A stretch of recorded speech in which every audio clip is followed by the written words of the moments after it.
Since 1934, Iowa's farmers have turned to the Iowa Farm Bureau spokesman as their trusted news source.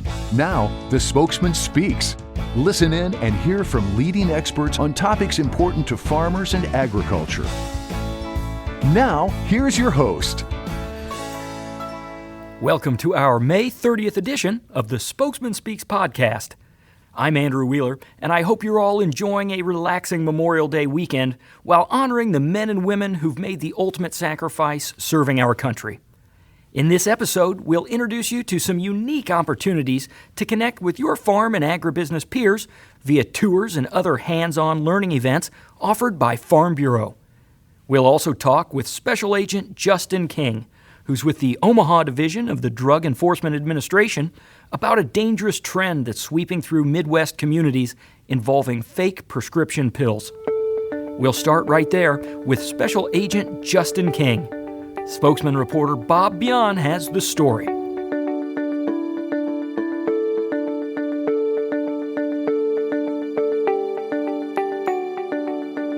Justin, tell me a little bit about the Drug Enforcement Agency's initiative to inform Iowa residents about the prevalence of fake prescription pills laced with fentanyl. We think this is a good opportunity to help get the word out and inform people because we know that knowledge is power and we know people need that. And our mission is to protect the safety and health of the American communities from harm, violence, and overdoses driven by these criminal drug networks. And Iowa is not an exception. We're seeing this everywhere in Iowa as well. So we really want to get this one pill can kill campaign out there. Why is fentanyl so deadly?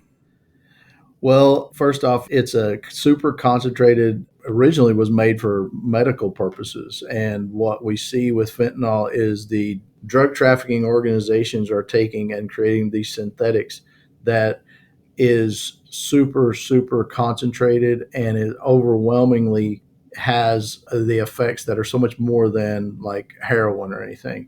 And so by taking something that was made for a medical surgery or anything, you can see how strong it is. You can see how it doesn't take very much to have a lethal amount. And it's what we tell people is that just one little amount can be fatal.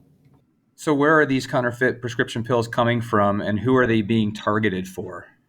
The model we're seeing is a supply created demand. So we're seeing the drug trafficking organizations that are really flooding the market with it and trying to create even more of a customer base by pushing it out. And, this is predominantly going to be your criminal drug cartels coming out of Mexico. They're pushing it, but they're getting these precursor chemicals from Chinese chemical companies predominantly. So what you're seeing is they get this cheap, they make it, and then they just flood the market with it to really want to create a bigger demand. Tell me about the role social media and the internet have in marketing these pills. Well, social media, just as it is with people's everyday lives, it has become very prevalent in drug trafficking. And drug dealers harness the accessibility and the anonymity of the social media apps, and they push that out through the communities faster. And they, if they have cheaper prices or try to make it easier, just like people do with the way they shop on social media, drug trafficking organizations have really jumped on that. Can you give me a couple of examples of how counterfeit prescription pills have resulted in tragedy for unsuspecting users? Whenever you look at the statistics of 106,000 overdoses last year, and we're talking probably around 64% of those involved a synthetic opioid. And when you see that, every one of those lives is a life lost. And people get that through different means. But what you see is we see children that are getting these pills at a party that may have overdosed. We see maybe somebody who was in rehabilitation from opiate addiction and they come out and their tolerance is low and they go get some of these pills that have a lethal amount. We see, people that experiment the first time, or somebody who was maybe hooked on a prescription pain medicine and then they couldn't get that anymore and they went to these counterfeit pills because they're cheaper, they're readily available. So you just see the gamut across the country. Every one of these is unique, but the common thing is that people are actually playing Russian roulette with these pills, and just one pill could be the one that kills somebody. So you mentioned a few numbers. Do you have any recent statistics of drug seizures and deaths? And can you explain why you're seeing this as becoming a more dire situation? We saw over 15,000 pounds of fentanyl seized in 2021 and over 20.4 million fake pills seized in 2021. And we're seeing our numbers this year exceeding that. Unfortunately, we're seeing our seizures of these counterfeit pills exceeded. And we also know that 88% of all opioid related deaths involve a synthetic opioid. So that just shows you how much more prevalent this is, where we've seen heroin seizures go down, but we've seen these synthetic seizures go up. And, it's a profit margin game for the drug trafficking organizations. How are these fake pills reaching rural America? Well, you always have the traditional methods where, so it'll be maybe in this larger city, there'll be somebody sets up a sale and people come there and they get that and they may go back and become a dealer in the smaller rural area, or they may just go in and get it and bring it back. But what we really have seen is the parcels. We see a lot of things move through the mail, through the shipping, just like people get things delivered from online shopping. We see the drug trafficking organizations really, really move that in. These pills are small and it doesn't take a big container or something. They can be hidden pretty easily. So you see that a lot coming. So we're really seeing the rural part of America having more things that are brought to them as opposed to going to get it in the bigger areas. Why should our farming community pay particular attention to the increasing prevalence of counterfeit prescription pills in rural Iowa?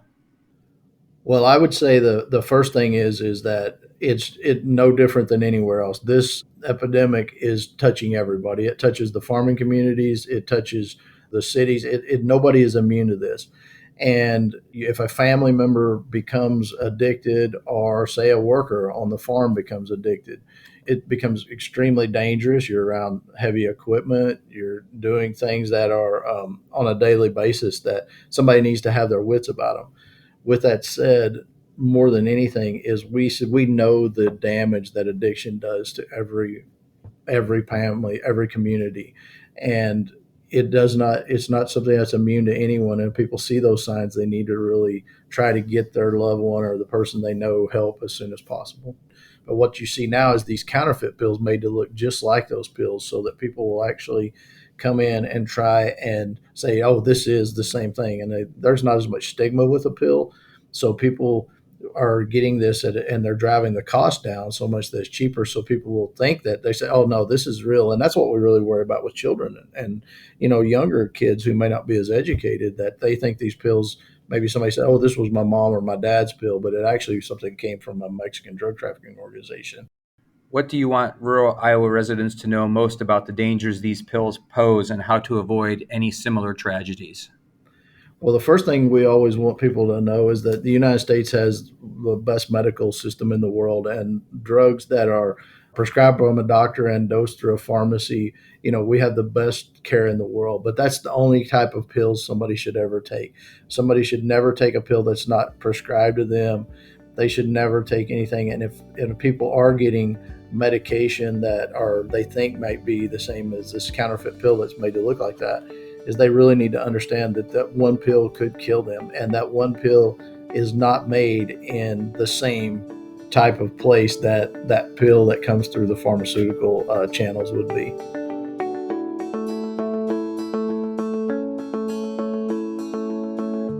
It's scary to think about this kind of threat in our rural communities, but we think it's important to keep you informed, to help you protect yourself and those close to you. Now more than ever, we need to be looking out for each other. With that important reminder behind us, let's move to our featured interview for this episode. If you farm or work in agribusiness, and based on the fact that you're listening to this podcast, we're guessing you do, you're probably interested in opportunities to connect with your peers and grow your knowledge in ways that are going to benefit you personally and professionally. And nobody offers those kinds of opportunities quite like Farm Bureau. Just ask the staff members who help facilitate many of our experiential learning opportunities, like Amanda Van Steenwyk, who's our Farm Business Development Manager, and Ed Kordick, who's our Farmer Education Program Manager. Farm Bureau's Zach Bader takes it from here.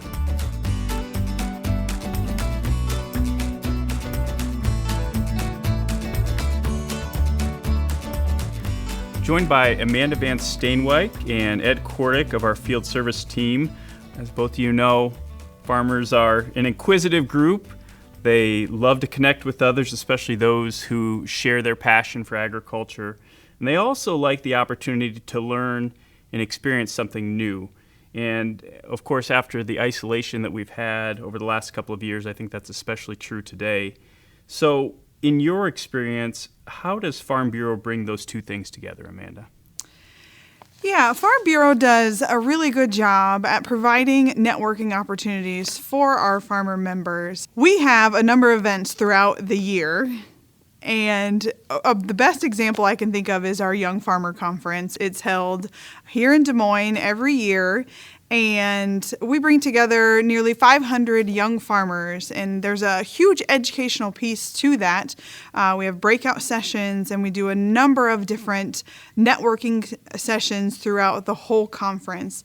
And that is one of the biggest feedback items we get from our attendees is we love the opportunity to have conversations with our fellow farmers from throughout the state on what's happening on their farm and taking different things back home, not only from the educational opportunities, but also what they're hearing from their fellow farmers as well.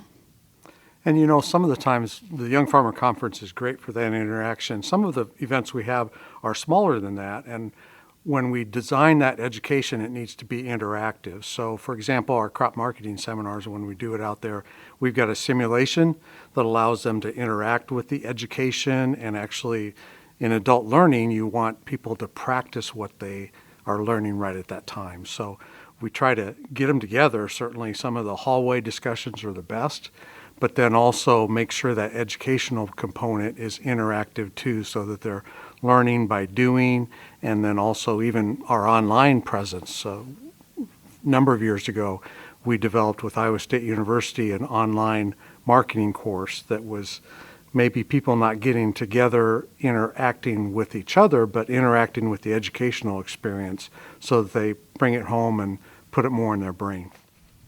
Ed, building off that here, I think that many people associate Farm Bureau with our work on their behalf down at the Capitol and the grassroots farmer involvement that's involved with that as well, with that advocacy. And that's, of course, a really important part of what we do, but there's a lot more going on as well. There are other ways to protect and improve your life on the farm, and educational opportunities like the ones that you and Amanda are alluding to really play into that, from webinars and conferences to experiential trips. Could you share some of the opportunities that have been made available? Our webinar series, we've done it for a number of years. We do about 12 or 15 per year. And what we try to do there is do a number of different topics that are directly impacting our members on the farm. So it can be a weather webinar or something on crop marketing or something on transportation. Those ideas that are traditional agriculture, but then also bringing in some other ideas like grazing or maybe producing produce on their farm. So the idea is, what do farmers need, and bring it to them in an efficient way. Our trips, one of the ones I'd highlight right now, our USDA crop report trip, gives people an opportunity that they wouldn't have otherwise. If you're with a Farm Bureau group, you get behind the scenes and get a chance to see what that USDA report actually consists of and what the methodology is. So I think those are unique opportunities. Our Young Farmer Tours, maybe we'll talk about those later. They're all basically designed so that it impacts that farm business and helps them be successful on their farm. And you mentioned the USDA reports. I know there's a lot of questions from farmers about that annually, right? What's the USDA seeing that we're not seeing here maybe? And so that's interesting that you can get a behind-the-scenes look. And you mentioned, that's part of the benefit of being associated with someone like Farm Bureau that gives you the ability to get that kind of access, give you that kind of experience, and ask those questions that maybe you couldn't ask just on your own. Right. I mean, not everyone can get in behind the scenes, go through all the USDA security, and we'll be doing that again this September. I think our members get an education so that they don't question the USDA as much after they come home. And we really want them to be an advocate for objective, market-based information that's important to their farms. Amanda, of course, agriculture is always changing, and Farm Bureau can't be the voice of agriculture if we're not changing along with it. So that means facilitating opportunities for farmers to learn about unique diversification options, preparing for the next generation to lead those farms. So from your perspective, how is that being done within Farm Bureau? This year was our first year of doing a program called Acres of Opportunity, and we also have the Take Root program. And the cool thing about those two programs is they're very much grassroots. We heard from our members that diversification opportunities was an area of education that was wanted and needed, and also farm succession planning. We heard from our members that it was an area of concern, and they would like continued education on that. So Acres of Opportunity was a day-long conference. We had this year was in March, and we had over 285 people there, and to learn about a variety of opportunities within agriculture in Iowa. We had all Iowa producers doing the education, so it was cool to see producer to producer learning. Pumpkins, antibiotic-free swine, we had hops, we had strawberries, all kinds of different type of produce and products that are grown in Iowa that we don't traditionally think of at first when we think of Iowa farmers. But they're out there, and we're happy to be able to share that education to help our farmers continue to diversify and grow their operations. And then Take Root is a program that helps families have conversations centered around farm succession planning. It's a 2-workshop series. It's a lot of information given to our members about having conversations with their families, having those family meetings, some generational differences types of conversations. So really to help them continue to carry that farm on to the next generation. And that looks very different for many, many families. So we bring in a team of experts to help those families decipher what it is they need to do. So we're really trying to help our farm families continue to move forward, and whether it be in different types of entities in their operation, or if it's just bringing in that next generation to help with some different things. So they're 2 really great programs that we get a lot of members that are interested in both those areas. So we're happy to provide those for our members. And the key thing about those 2 programs is that they were developed from member needs. We heard that people wanted to learn about farm succession. We heard that people wanted to learn about new activities that they could do or new businesses on their farm. And I think that's the reason they're very successful, is that we need to, as an organization, and we will continue to, as an organization, develop educational programs that are needed out there and fill those gaps. So continuing in that theme of change, transitioning to the next generation, we need to be able to be there and provide support for that next generation of farmers when they do reach that leadership role within the farm. That could involve educational opportunities, but it could also involve, as we've kind of alluded to with Young Farmer Conference, it could include networking with and learning from someone else, either somebody from within your county or from across the state who's kind of in your same shoes, your same situation. So talk to me a little bit about the opportunities that Farm Bureau is offering for young farmers, both at a county level and statewide. So our Young Farmer program is organized and planned through our Young Farmer Advisory Committee. So it's truly our young farmers planning programs for young farmers. So we really take to heart what that committee says, and we move forward as a staff to put together some really nice programs. And that Young Farmer Conference, every year it looks a little bit different in the type of breakout sessions that we have. I think each year we have around 20 breakout sessions, and they're a variety of different topics, from direct marketing, your meat products, whether it be cover crops, conservation, marketing, your commodities, different things like that. There's a wide variety of educational opportunities that we provide. We throw in some keynote speakers and some entertainment to really help that networking value for those young farmers that attend. And also, that same committee that plans that big conference has events that they do within their district. So it's important to really build that network within your area and your counties. So each district has their representatives that do a few events throughout the year to help that networking opportunity. And if they want to get connected with that, if somebody is listening here wants to get connected with their local district, they need to reach out to their county farm bureau, maybe get that relationship established. Yes, each young farmer, typically they're a couple, have their own Facebook page, so they can direct you to that to keep up on their events as well. And in addition to the Young Farmer Conference, one thing that I've planned for years, and we've done for a lot of years now, is the Young Farmer Ag Insights Tour.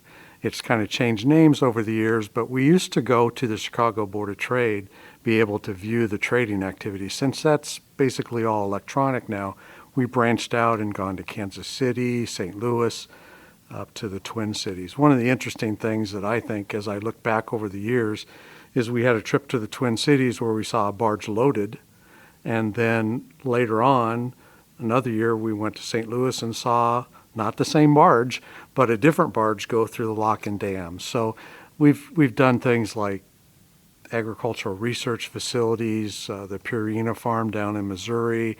We've done urban agriculture. So it's a great way, much like the Young Farmer Conference, that in a smaller way, that's a busload of people that maybe didn't know each other before, but they're getting together and talking about their farming operations.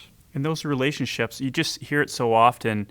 It's funny when you talk to the Young Farmer Advisory Committee members, they say, I wish I would have come here sooner. Or I got to my first Young Farmer Conference, got invited for the first time, and I didn't realize what I was missing. And some of these relationships that they're building at the very beginning on a trip like that or at the Young Farmer Conference are really continuing them throughout their careers in farming.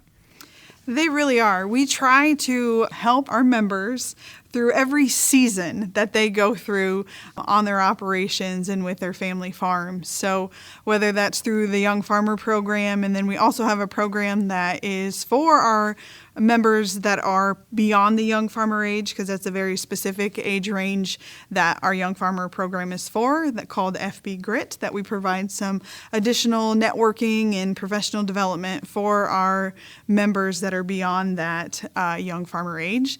And then those that are reaching the age of slowing down, I say that specifically versus some other words that people use as they go through and start to plan the farm succession planning process. And maybe throughout that process, you've discovered that you're interested in diversifying or doing something a little bit different on your operation. You could possibly see the same people at an Acres of Opportunity or the farm tour to learn more about those opportunities. It really is cool as a facilitator of some of those programs to see the same people kind of hop around to those different program areas and see their succession through the Farm Bureau programs that we offer throughout the course of their farming career.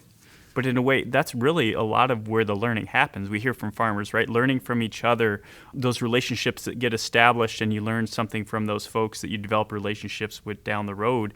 It's more than just a network. It's more than just a peer group and a group of friends. It's how a lot of that learning and continuous learning really happens.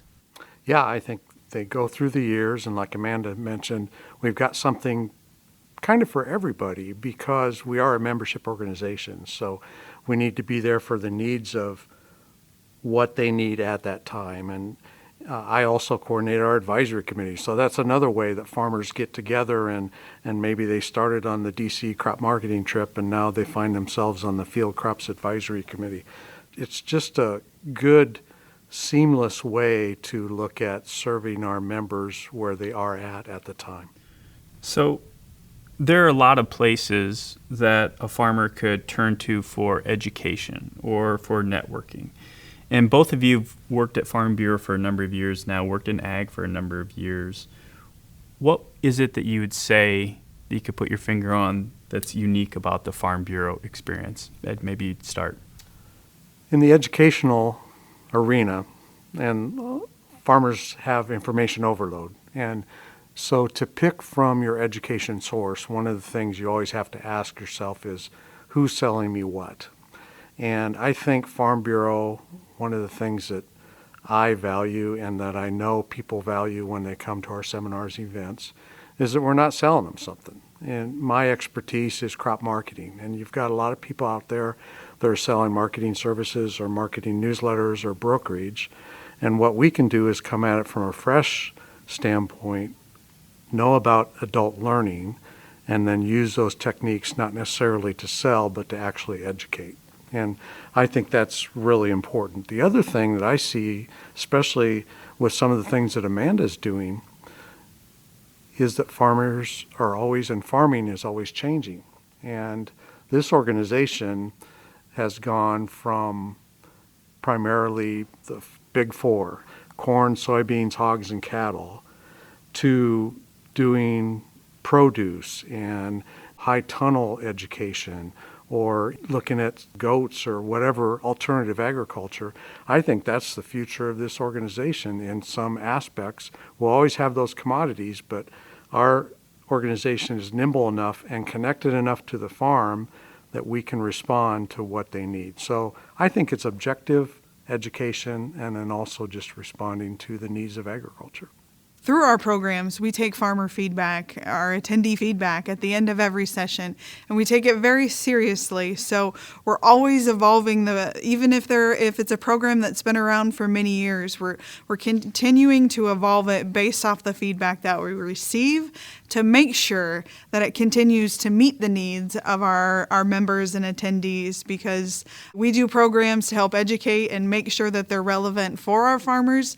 And we do that by getting the feedback and finding the right resources for our farmers. That's a good point, because we talk a lot about how grassroots is such an important part of our policy process and why it's so important to represent that grassroots voice and have that grassroots be a part of that advocacy. It's also an important part of understanding what that farmer needs and that farm family needs in other aspects of their life as well, being responsive to that and using that information. There's always something going on. I think we gathered that just from this conversation here, and I know that both of you are spearheading a couple of those opportunities that are coming up.